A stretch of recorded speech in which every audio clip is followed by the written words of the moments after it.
besties, my name is Maddie and welcome back to my channel.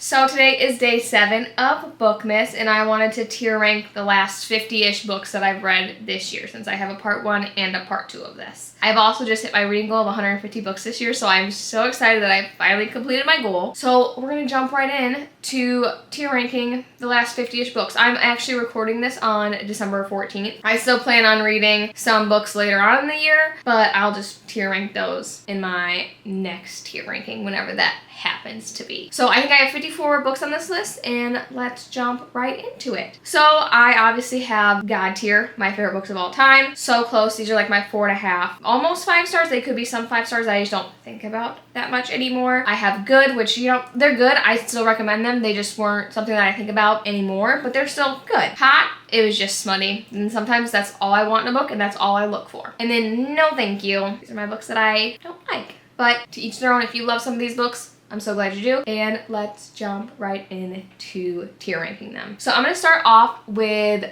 the Deceptions trilogy, I think, by Rita Kent. So Dark Deception is the novella. I am just going to put that in good because it was good, but it's not really needed. It's just like a few little stories about like her life and how it came to kind of be. And then Vow of Deception, Tempted by Deception, and then Consumed by Deception. You know, we're gonna do Vow of Deception in good. I was very confused. It was good, you know, going good. Oh my lord, is it not working already? I'm about to freak out. Oh, now they're all in there. It's fine. It's fine. We're just gonna work on it. I don't know how to go back. We're gonna talk about Coach in a second. We'll leave that there. And then Consumed is going to go in good. But one of these was my favorite. I want to say Tempted is going to go in So Close. Because I like that one more. And honestly, I'm going to leave Coach where it went. Maybe it just knew that that's where it should be. Let's talk about Tempted. So this is like a mafia story. So basically she gets stolen off the street because she looks like his wife and she is going to play the part as his wife and he is going to like mold her into that. And it's that story and that's all I'm gonna say. There's a lot of plot twists, lots of twists and turns. Such a good time. Highly recommend that one. And then Coach is a single dad romance between like a high school sweetheart. Like they were like friends to lovers, but then they didn't talk for a while and the child that he has is not her child and they end up like reconciling later on in their life. And I'm gonna put it in good because it was a good single dad book. I just don't ever think about it anymore. So I think good is a good spot for it to go. A Photo Finish by Elsie Silver, that is going in So Close. Because I don't think I rated it 5 stars, but it was like one of my favorite Elsie Silver books I've ever read. So I think this is like Secret Identity a little bit. I think this is the one where she poses like online in like this spicy forum and they kind of like message back and forth for a while and then they just kind of like stop messaging and then he ends up being like someone's brother and she is like the jockey or something like that. She ends up living with him somehow. It's Forced Proximity 2 in there. So good. One of my favorite Elsie Silver's men. Hands down. I also really liked her, but that's going in So Close. Okay, so Divine Rivals. No. I didn't like it. Everyone talks so highly about it. It wasn't for me. I'm not going to be reading the second one. I'm okay with it. It's just not one that I ever think about, nor will I probably ever. I'm never going to read it again. So this is like YA fantasy, and there's like a war going on between gods, and they have magical typewriters that they write letters to themselves, but it's like enemies to lovers. I just didn't like it. It wasn't for me, and that's fine. Okay, To Catch a Firefly. I'm going to put it in good, because I did really enjoy it. Like, I liked it a lot, but it wasn't so close. Like, I don't really think about them anymore. I might have honestly rated it a 5 star, maybe. But I don't really think about them anymore. It's a childhood friends to lovers. It's MM. It was a good time, but they're out of my mind, you know? It's a very underrated book, I feel like. Like, I would definitely recommend it to someone that wants to get into MM romances. One Dark Window, though. I think that's going to be my first God tier because I loved this book. So good. So it is book 1 in the Shepherd's King duology. I've not read the second one yet. And you follow our FMC and she has like a little monster in her head that kind of tells her what to do and things like that. It's a good time. There's like a magic system. I think it's YA fantasy. There's Providence cards that she's like looking for. Such a good time. Highly recommend if you have not picked up One Dark Window. The Secret History. No. I DNF'd it. It's so long. I had to like page like 250. Not it. We're not even gonna talk about it. It's like, it's dark academia, but like with like a bunch of rich kids and I don't really know. I didn't really like it. Ooh, Not in Love. So this was just hot for me. I mean, it's a spicy book for Allie Hazelwood, I feel like. I mean, they're friends with benefits and they're like kind of enemies because they're working for 2 different companies that are like trying to take over each other and they're just basically getting it on the entire time. And I wasn't mad about it, but that's really all I remember. I don't remember the plot. It was a good time, so I'm putting it in just hot. So then I have Scythe, and that, I think that's how you say it. And this is going to go in good. Because when I first originally read it, loved it. Such a good time. But I never think about it anymore. But I would definitely recommend it if you want a YA fantasy. So it's basically about these like 2 or 3 people. I can't remember how many there are. But they're going to be, they're training to be Scythes, where like they kill people, because in this new world, no one dies of like sickness or anything like that. No, old age, nothing like that. So Scythes are made to decrease the population. And that is their only job, is to just randomly go out and kill certain people that get selected. I had a good time. Wild Eyes. Ooh, where do I want to put that? I think I'm going to put Wild Eyes. Do I put it in God tier or So Close? No, I'm putting it in So Close. Another single dad romance. You know, I love them. And it's about a single dad and a music singer, basically. She ends up going to their small town because she needs to record like her own album. She wants to do her own thing for a bit. And it's their little relationship because she ends up like living with him or something like that. I don't really remember it. I had a great time though, I'll tell you that. So it's gonna go in So Close. It's not God tier because I don't really think about them anymore, because there's another single dad book that I read that is God tier, and they don't compare. Okay, and then The Truths We Burn by Monty J. This is going to go in good, because I don't really think about them anymore. They're not in my mind. I want to get through like the rest of this, like, I don't even know what series it is. It's some kind of series. What's it called? Hollow Boy series or something like that. And I'm liking them. I'm just not liking them enough. Like, everyone compares them to the Devil's Night series, but I couldn't put the Devil's Night series down. And this one, I like read a book and then I put the series down, and then I read a book and put the series down. So we'll see how that goes. But it was good. It's like second chance enemies to lovers romance. Not bad. This one though. This one, God tier. The Women by Kristen Hanna. The way this book changed my mind on historical fiction, wow. And I feel like I might dabble in the new year in more historical fiction, just because I love the storytelling of them, but it also could just be Kristen Hanna's writing. You know, I might just really love her writing, not other people's, but I'll have to like venture out and see. So this is about nurses in Vietnam, like when they're there and when they come home. Phenomenal. If you don't think you'd like this book, just try it. Just try it, because I think it will change your mind, because it definitely changed my mind. It's probably top 5 books that I read this year, just because it took me by surprise so much. Such a good time. Then I have God of the Woods. I'm gonna put this in good because it was good. I just don't think about it. It wouldn't be so close. So this is basically told like past and present timelines of when this boy goes missing, and then like a few years later his sister also goes missing at like the same camp. You're kind of discovering what's really going on like with the family and like this camp. I mean, it was good. I would recommend it. I just don't really ever think.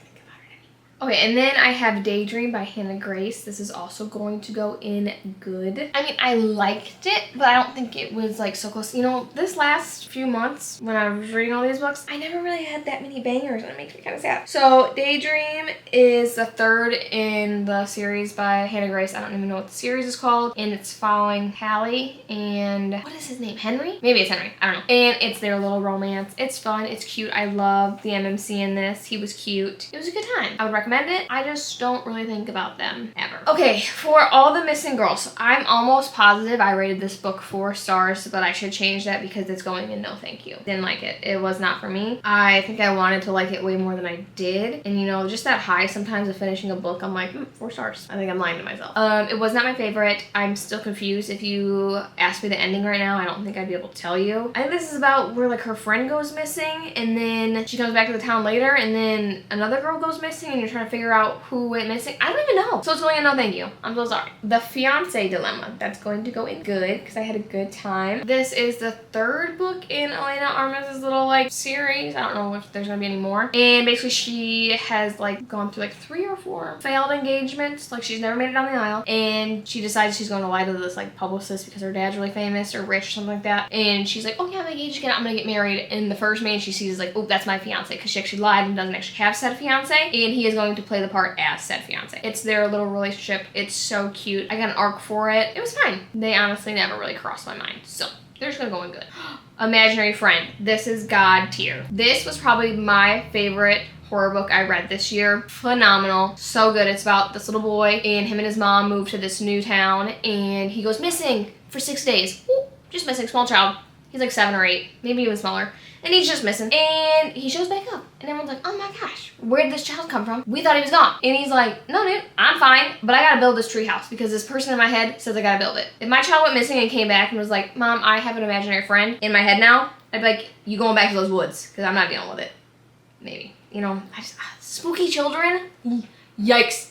And it's basically that little story. It is so so good. The ending, I have chills right now just thinking about the ending. So good. Such a good time. If you want to dabble in horror, pick this book up. It's big, but it is so worth it. Listen for the Lie. This is going in so close. Highly recommend the audiobook if you're going to read this book. It's basically about this girl who supposedly killed her best friend, but she doesn't remember it. She has no recollection of this night, and they've never been able to like pin it on her. So she's coming back to this town like 10 years later with this like podcast dude, and he's gonna figure out who actually committed the murder because like the police apparently can't figure it out, and it's going to be that story. And it is so good. The audiobook is phenomenal because it actually has like the podcast. The podcast has like intro music. So good. Diavola, that is going in good. It was a fine time. It's basically just like a messed up family going on this vacation where like there's this creepy ghost and it's basically just haunting them. And that's basically it. It was a good time. I read it for like a reading vlog.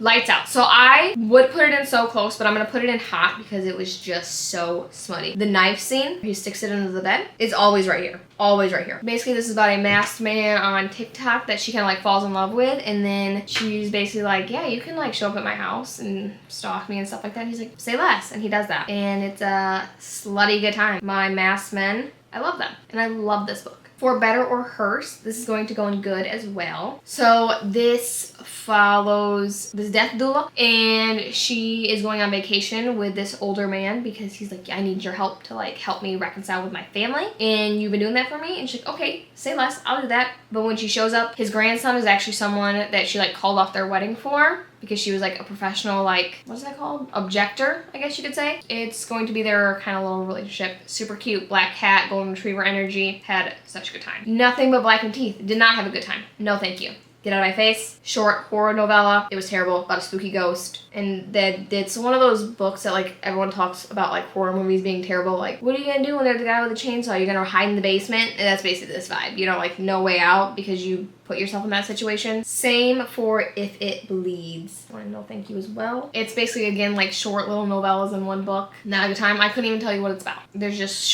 four short little books. It is what it is. And they're all horror. Make It Without You. Oh man, this one's hard. I'm gonna do no thank you for this one too. I think I rated this one 3 stars, maybe 4. Wasn't good. It's a single dad romance. I think it's my first single dad romance that I've not liked. And basically the first part of the book, she's with this other man, boy, I guess you would say, because they're in high school, and he ends up dying, and it's like in the future now, and she's like trying to figure out her life, and now she's going to get with her student's dad. I just felt like the beginning of the book wasn't necessary to make the story impactful. You could have just said like she had a high school sweetheart and he passed away. I did not need to be reading from his POV knowing he was gonna die, because that's legit in like the synopsis that he's no longer with us. Was my favorite. This one though, Sinner, baby. Hot. Delicious. The audiobook, Jacob Morgan, Whispering in Your Ear. Love that man. We follow Zany and Sean. Is it Sean? Or is that his brother? I don't know. It's Father Bell's brother. Anyways, Zenny, I think that's her name, is going to be a nun, but she's never like dabbled in anything spicy, so she calls up her brother's best friend and was like, hey, will you be my friends with benefits basically and teach me all the things before I become a nun? And he's like, no, I can't do that. I would never do that to my best friend's little sister. Wrong, he definitely would, and he does all things, and it's so hot. King of Sloth is going in good. Marriage on the Rocks books, I love them. And it's like one of those niche tropes that I don't really read that much of, but when I do, they hit, and they hit so well. This is like college sweethearts, and he is just so dedicated to his work and is kind of forgetting his wife a little bit, and she's like had enough of it. She dips, and then it's him pining for her back. And I love that. I love that so much in a book. And then we have Collide. I'm gonna put this in good. This is a hockey romance, enemies to lovers. That's all I really remember of it. It was fine. I might read the rest of this series. Probably won't though, but we'll see. Again, the Tearsmith is also going to go in. No. It's gonna go in no thank you, I think. Yeah. I don't ever think about them. Like foster sibling relationship almost. They are in this terrible foster home and then they get adopted out, and it's their relationship in like high school. It was thick. It was a long book for no substance, if that makes sense. So I'm just going to put it in no thank you. The movie was also horrendous. Did not have a good time with that one. Okay, The Very Secret Society of Irregular Witches. This is going to go in good. This one was so cute. It gives like House in the Cerulean Sea vibes. Basically, this woman is a witch, but she's like a witch in hiding. And this guy messaged her like, hey, I need your help. You need to teach these little witches what to do. And she goes to this house where there's 3 little girls who are witches that don't know how to control their powers. So cute. Monarch is going to go in good. I had higher hopes for this just because I loved Grimstone so much. So this is a mail-ordered bride, but she ends up not being with the person who orders her, I guess you would say. A little bit of sneaking around and her kind of figuring out between these 2 guys. And that's basically it. I had a good time. The pictures always do it for me, but I just think I had higher hopes for it, and that's why it's just going to go in good and not like so close. So I have 2 next. So I have So Wrong and So Real, and I'm going to put them both in hot because the books are so smutty, but they have harder hitting topics, but I feel like good is not the spot for them, and neither is So Close. So we're going to put them in hot together because you got to read them in order. The first one is told in past and present timelines where she is in a relationship with this one guy in the beginning in high school, and then the second part of the book, she is in a relationship with his best friend, but they're like fake dating, but it's also why choose. So you catch what I'm throwing down right here? Okay, so it's why choose. And then there's a third guy that gets introduced. And then a bomb is dropped at the end of book 1. Book 2 takes place as soon as that bomb is dropped. So, and then there's a bomb dropped in the end of book 2 that is going to take place in book 3. I don't know if I'm going to finish it out. But it was fun. The Why Choose was fun. They're smutty. They're spicy. There's a scene in So Wrong where, I'm not even going to say. I'm not going to say. They're in a car and things are being used that I would not have guessed to use. That's all I'm going to say on that. This one,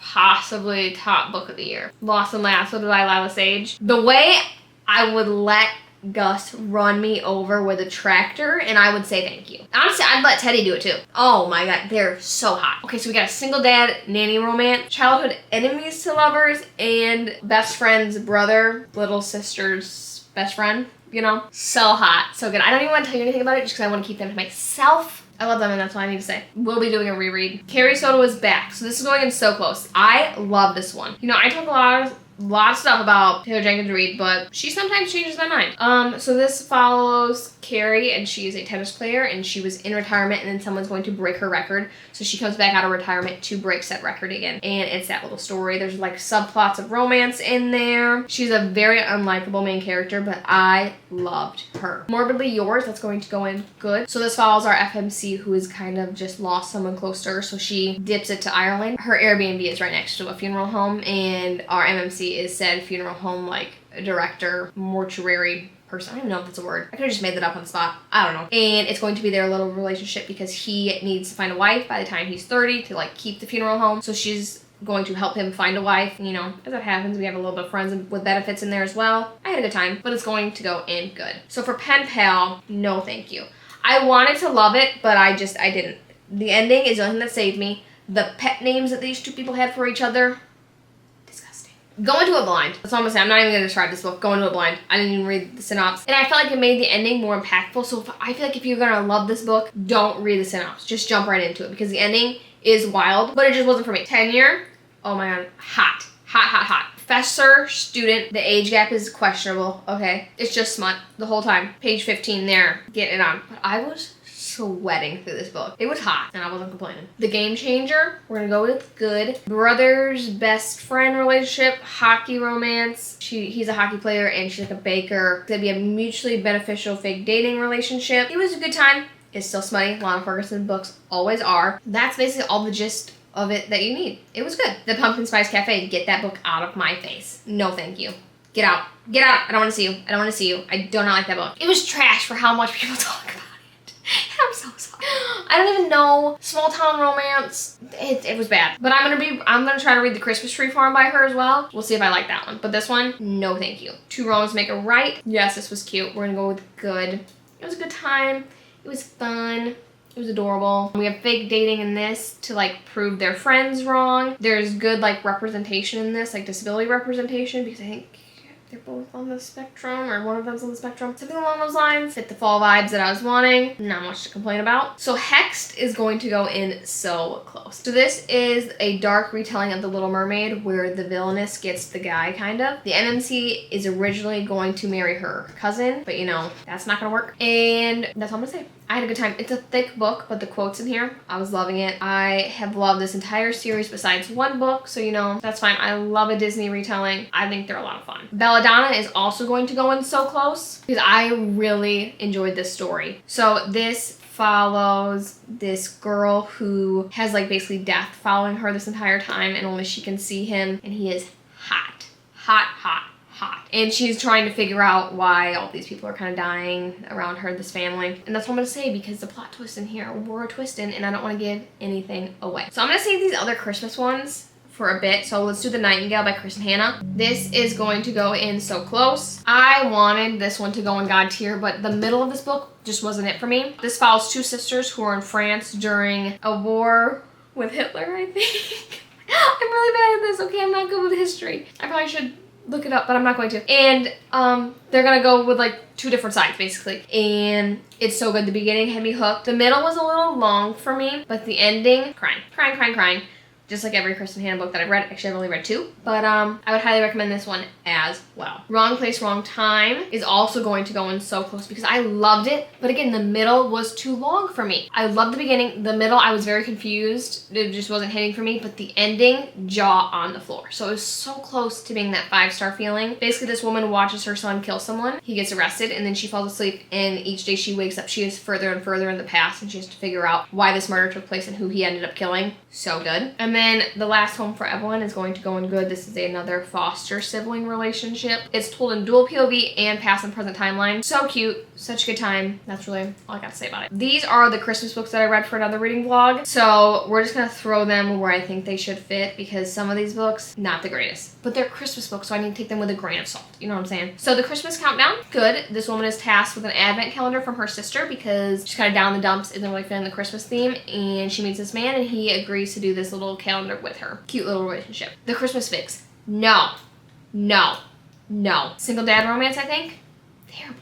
I had two terrible, oh, don't want to talk about it. So single dad romance and like a really rich girl, and she comes back to help this town that got hit by a hurricane. I think this is the one. Terrible. The Christmas You Found Me. Okay, this is going to go in, I want to put it in so close, but I'm not going to. It's going to be in good. It's adorable. It's a fun little single dad romance. Okay, it's not fun because the daughter is very sick and that's why he ends up marrying this woman, but it was cute, okay? So he is going to marry this woman to help get insurance because his little girl is very, very sick and he needs to prove that he can afford it. And it's going to be their little story. And it's so cute. My Darling I was going to do it again. My December Darling is going to go in good. It was fine. Wanted more substance, but it is a novella. But it was a long novella, so I feel like I could have had more. It's between a maid of honor and a best man. And it's their kind of little cute little relationship. That's it. How My Neighbor Stole Christmas. So I'm going to put this in hot because the spicy scenes are the only thing I think about. Other than that, it was trash. I know, I'm so sorry.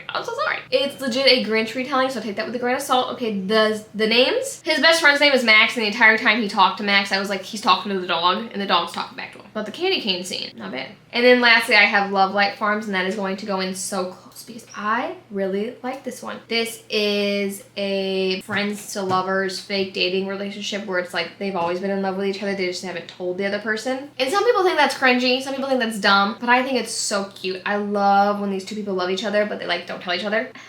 I think it adds the greatest tension there possibly could be. Highly recommend that one if you want a Christmas romance that isn't like cringy. So those are the last 54 books I read for the year. I probably will read a few more between now and the end of the year, but I wanted to get this video up and I wanted to tier rank just like the 50-ish that I've read. Yeah, let me know if you've read any of these, what you think. What books would you put in like your God tier? Because I always want to know what your favorite books are. And as always, thank you so much for watching today's video. Make sure to like and subscribe, and I'll see you in my next one. Love yous!